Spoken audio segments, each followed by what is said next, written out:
అమ్మ నమస్తే అమ్మ. నమస్తే తల్లి. కర్పూరంలో 2 రకాలు ఉంటాయమ్మ. పచ్చ కర్పూరం, మామూలు కర్పూరం. కానీ ఈ పచ్చ కర్పూరం వాసన మాత్రం చాలా గుమాలిస్తూ ఉంటుంది. చాలా పవిత్రమైంది అంటారు.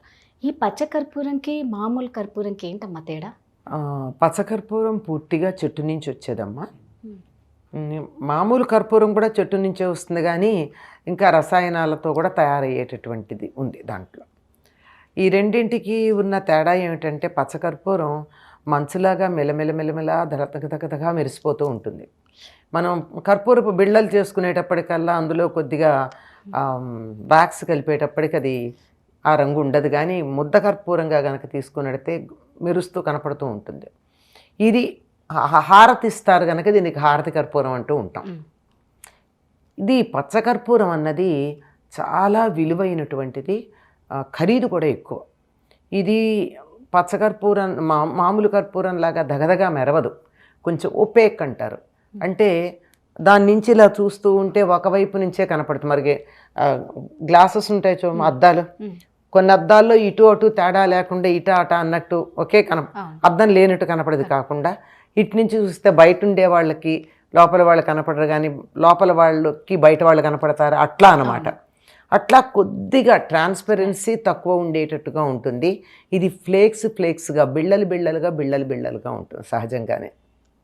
కొంచెం అచ్చమైన తెలుపు కాకుండా కొద్ది అందులో ఆఫ్ వైట్ అంటామే, కొద్ది పసుపు కలిపితే తెలుపులో ఎట్లా ఉంటుందో అట్లా ఉంటుంది.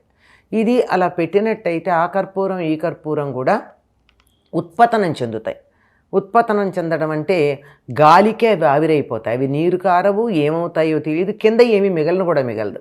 అందుకే ఏదైనా అవశేషాలు లేకుండా పోతే ఏమంటే హారతి కర్పూరం లాగా హరించుకుపోయారు అంటారు. అంటే ఏమీ మిగలదు అసలు, కనీసం కింద ఇంత మసి కూడా మిగలకుండా ఉంటేనే అది నిజమైన కర్పూరం. మసి కట్టిందంటే అందులో మాలిన్యం ఉందని అర్థం. ఈ రెండింటికి ఆ లక్షణం ఉంది. ఈ పచ్చకర్పూరం మంచి పరిమళ ద్రవ్యంగా కూడా వాడతాం. మన మామూలు కర్పూరాన్ని దానికి వాడడం, హారతికి ఇస్తామే తప్ప తినడానికి వాడడం.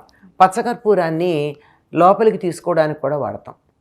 ఎలాగా అంటే ఇంట్లో ఏదైనా మనం తీపి పదార్థాలు కనుక చేసుకున్నట్టయితే అందులో తప్పనిసరిగా కొంచెం పచ్చకర్పూరం వేస్తాం. చేత్తో ఇలా నలిపితే మెత్తగా పొడుమైపోతుంది. ఆ పొడుమైపోయినప్పుడు ఆ పచ్చరంగు కూడా తెల్లగానే ఉంటుంది. అంటే దట్టంగా ఉంటే అట్లా ఉంటుందన్నమాట. దాన్ని అలా గనక వేసినట్టయితే సాధారణంగా దాన్ని ముందర వేడి చేయక్కర్లా, అంతా అయిపోయిన తర్వాత ఇంకా దింపబోయే ముందు వేస్తారు. ఆ గుమగుమలాడుతూ ఉంటుంది. గుమగుమలాడడంతో పాటు ఇది తిన్నదాన్ని తేలిగ్గా జీర్ణమయ్యేట్టు చేయగలుగుతుంది. దానితో పాటుగా తొందరగా పాడవకుండా నిలవ ఉండేట్టు చేయగలదు. పచ్చకర్పూరం కనుక వేసినట్టయితే దాంతో తయారు చేసినటువంటి తీపి పదార్థాలు, మిఠాయిలు ఏవైతే ఉన్నాయో ఇవి తొందరగా పాడవు. అందుకే తిరుపతి లడ్డూల్లో పచ్చకర్పూరం వేస్తారు. ఈ పచ్చకర్పూరం వేయడం వల్ల లడ్డు మనం తిరుపతిలో కొనుక్కుని 3 రోజులు 4 రోజులు ప్రయాణం చేసి ఇంటికి వచ్చాక అప్పటికి కూడా పాడవదు. బంధువులు ఎవరో వస్తారో అయిన వాళ్ళకి ప్రసాదం పెట్టాలి అనుకుంటే కూడా 4 రోజులు ఆపితే కూడా పాడవకుండా ఉండడానికి కారణం అందులో పచ్చకర్పూరం వేయడం. ఈ పచ్చకర్పూరం ఇంతగా నిలవ ఉంచేటటువంటి గుణం ఉంది. ఈ కారణంగా భగవద్రామానుజుల శరీరానికి 6 నెలలకు ఒకసారి పచ్చకర్పూరపు పూత పూస్తారు. ఇప్పటికీ ఉంది ఆయన శరీరం శ్రీరంగంలో. 6 నెలలకు ఒకసారి ఆ శరీరం మీద ఉన్న కర్పూరాన్ని తీసేసి పచ్చకర్పూరాన్ని మళ్ళీ కొత్తగా పూత పూస్తారు. అది పాడవకుండా ఉంటుంది. దేన్నైనా సజీవంగా అంటే ప్రాణం ఇవ్వలేదు, కానీ ప్రాణం ఉన్నట్టుగా పాడైపోకుండా, కుళ్ళిపోకుండా, చెడిపోకుండా ఉంచగలిగినటువంటి లక్షణం పచ్చకర్పూరానికి ఉంది. అందువల్ల మనం తినే పదార్థాల్లో అది కనుక వేసుకున్నట్టయితే తొందరగా పాడవకుండా ఉంటుంది. ఇంకొక విశేషం, వెంకటేశ్వర స్వామికి తిరునామం అలంకరిస్తారు కదా. తిరునామంలో చుట్టూ తెల్లగా ఉంటుంది, మధ్యలో ఎర్రని నామం ఉంటుంది. ఆ తెలుపు దేంతో చేస్తారంటారు? పచ్చకర్పూరపు పొడి.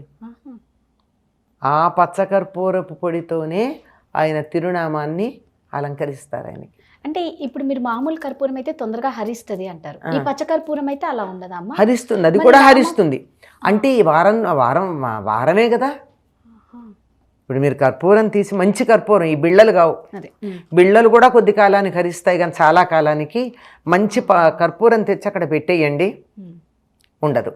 లేదా ఎయిర్ టైట్గా డబ్బాలో పెట్టి కర్పూరాన్ని పెట్టండి, ఓ 15 నెల రోజుల తర్వాత తీస్తే కింద ఉన్నటువంటి కర్పూరం మూతకు అడుగున అతుక్కుని ఉంటుంది. ఎట్లా వెళ్ళిందంటే గాలికి ఆవిరైంది, పైన మూత ఉంది, వాతావరణం చల్లగా ఉంది, బయటికి వెళ్ళలేదు, అంచేత ఆవిరి కాస్త అది గడ్డగట్టి మూత దగ్గర ఉంటుంది కర్పూరం. అలా ఉందంటే అది మంచి కర్పూరం అని అర్థం. పచ్చకర్పూరం కూడా అంతే.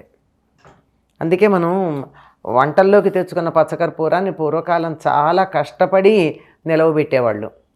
ఈ రోజుల్లో మనం ఏం చేస్తున్నాం, ఎయిర్ టైట్ డబ్బాల్లో పెట్టి ఫ్రిడ్జ్లో పెట్టుకుంటున్నాం. లేకపోతే కొన్న తర్వాత ఏమైందో 4 రోజుల తర్వాత వెతుక్కోవాలి ఎక్కడుందని. తర్వాత మనం వక్కపొడి ఒకటి ఉంది కదా మనకి, తెలుగు వాళ్ళు తమిళియన్స్కి చాలా మంచి అలవాటు అంటామో చెడు అలవాటు అంటామో తెలియదు కానీ ఒక అలవాటు. అందులో కూడా సుగంధ ద్రవ్యాల్లో ప్రధానంగా వాడేది పచ్చకర్పూరం. తాంబూలంలో కూడా తప్పనిసరిగా పచ్చకర్పూరం వాడతారు, చిన్న పలుకు. ఈ పచ్చకర్పూరం పలుకు పుదీనా పువ్వు అని చెప్తాం, మింట్ అంటాం, క్రిస్టల్స్ ఉంటాయి అవి. ఆ మింట్ క్రిస్టల్ ఒకటి, ఈ పుదీనా పువ్వు అనేది మింట్ క్రిస్టల్. తర్వాత ఈ పచ్చకర్పూరం 2 కలిపి అరచేతులు వేసి ఇలా కలపండి, 2 కలిపి నీళ్ళు అయిపోతాయి. కొంచెం సేపటికి ఆ నీళ్లు కూడా ఉండవు, అక్కడ ఆవిరైపోతాయి. బాగా తలనొప్పి ఉన్నటువంటి వాళ్ళకి పూర్వకాలం ఇళ్లల్లో అంతే చేసేవాళ్ళు. పచ్చకర్పూర పలుకు ఒకటి, ఈ పుదీనా పువ్వు పలుకు ఒకటి కలిపి అరచేతుల్లో ఇట్లా వేసుకుని ఈ 2 కణతలకి ఇలా అంటించేసి, ఇంకా కావాలంటే కాసేపు ఇలా కూడా పెట్టి అంటే ఒక 5-10 నిమిషాల్లో తలనొప్పి తగ్గుతుంది. అమ్మంటే ఇది ఇప్పుడు మీరు అన్నారు కదా, మనం తిండిలో కూడా వేసుకోవచ్చు ఆహారం అంటే, దానికి ఒక మోతాదు అనేది ఉంటుందేమో.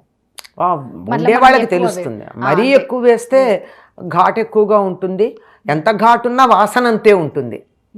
వాసనలో ఎక్కువతో ఇప్పుడు 10 గులాబీ పూలు పెట్టినా 100 గులాబీ పూలు పెట్టినా 1 గులాబీ పువ్వు పెట్టినా గులాబీ వాసనలో దట్టం ఉండదు. ఎక్కువ దూరం వ్యాపించడంలో తేడా ఉంటే ఉండాలి. కానీ 1 గులాబీ పువ్వు వాసన ఉంటే కొంచెం ఉండి, 2 గులాబీలు గట్టిగా ఉండి, 10 గులాబీలు ఉంటే మనం భరించలేనంత గులాబీ వాసన ఉంటుందని ఏం లేదు కదా, లేదు, అంతే లెక్క. అట్లా ఉంటుంది. ఈ ఒక్కపొడిలో కూడా తప్పనిసరిగా అన్ని రకాలైనటువంటి పదార్థాలు, అందులో సుగంధ ద్రవ్యాలు వేస్తారు కదా, యాలక్కాయలు, లవంగాలు, తర్వాత ఇంకా అనేక రకాలైన సుగంధ ద్రవ్యాలు ఉన్నాయి. కొన్నిటి పేర్లు మన వాళ్ళకి చాలామందికి తెలియని కూడా తెలియవు. జాజికాయ, జాపత్రి,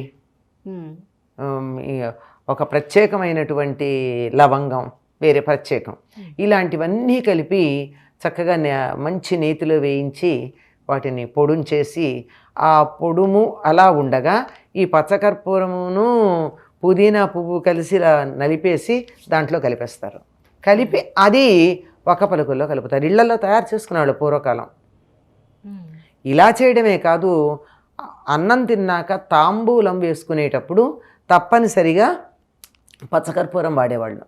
ఆకులు, చక్కని ఆకులు తెచ్చుకుని దాన్ని తుడిచి సున్నం రాచి, ఆ సున్నం రాచిన తర్వాత వక్కలు దాని మీద పెట్టుకుని, ఆ వక్కలతో పాటు యాలక్కాయ, లవంగం, ఇలాంటివన్నీ, జాజికాయ, జాపత్రి, ఇంకా గులాబీ రేకలు, కాచు, ఇంకా చాలా పదార్థాలు, కస్తూరి, దాంతో పాటుగా కర్పూరం. వీటి పాళ్ళు తేడా ఉంటాయి. ఇందాక అడిగారు కదా ఎంత మోతాదు ఏమిటని, అది చెప్పలేం. కానీ దీంట్లో ఒకప్పుడు తెలిసేదట. మనుచరిత్రలో చెప్తాడు, అక్కడ నుంచి ఒక మంచి తాంబూలపు వాసన వస్తుంది, అక్కడ ఒక స్త్రీ ఉన్నట్టు నేను గమనించాను అని. ఎట్లా తాంబూలపు వాసన బట్టి? అందులో కర్పూరపు వాసన ఎక్కువ ఉందట. దానిని బట్టి, ఆ పాళ్ళని బట్టి, ఆ వాసనని బట్టి కర్పూరము, కస్తూరి, వాటి పాళ్ళు ఎలా ఉన్నాయో చూసి అది స్త్రీ వేసుకున్న తాంబూలం అని వీళ్ళు గుర్తించారట. మనం చెప్తాం కదా, కారాకిళ్ళి వేసుకుంటే ఆడపిల్లలు అనుకోం కదా, అనుకోము. హారతి కర్పూరం కలిసిందంటే అది ఆడపిల్ల. హారతి కర్పూరం కలిస్తేనా? హారతి కాదు, మామూలు పచ్చకర్పూరం. అది అందులోనూ మనం ఇక్కడ అనుకుంటున్నాం, మనకి తెలియడానికి ఉదాహరణ చెప్పా. కానీ ఇలాంటి పిచ్చి తాంబూలాలు వేసుకునేవాళ్ళు కదా పూర్వం. ఇదంతా ఆరోగ్యాన్ని చెడగొట్టేవి. అవి చక్కగా ఉండేవి, ఆరోగ్యాన్ని పెంపొందించేవి, చక్కగా ఉండేవి అవి. అలా తప్పనిసరిగా పచ్చకర్పూరం మన నిత్య జీవితంలో, ఆహారంలో ఉపయోగపడేటటువంటి ఆరోగ్యాన్ని పెంపొందించేటటువంటి జీవశక్తిని నిలబెట్టేటటువంటి ఒక సుగంధ ద్రవ్యం. అమ్మవారికి హారతి ఇచ్చేటప్పుడు కూడా పచ్చకర్పూరంతో ఇచ్చే పద్ధతి ఉంది. పచ్చకర్పూరంతో మామూలు కర్పూరంతో కాక ఈ పచ్చకర్పూరంతో హారతిస్తారు. అది చాలా విశిష్టమైంది.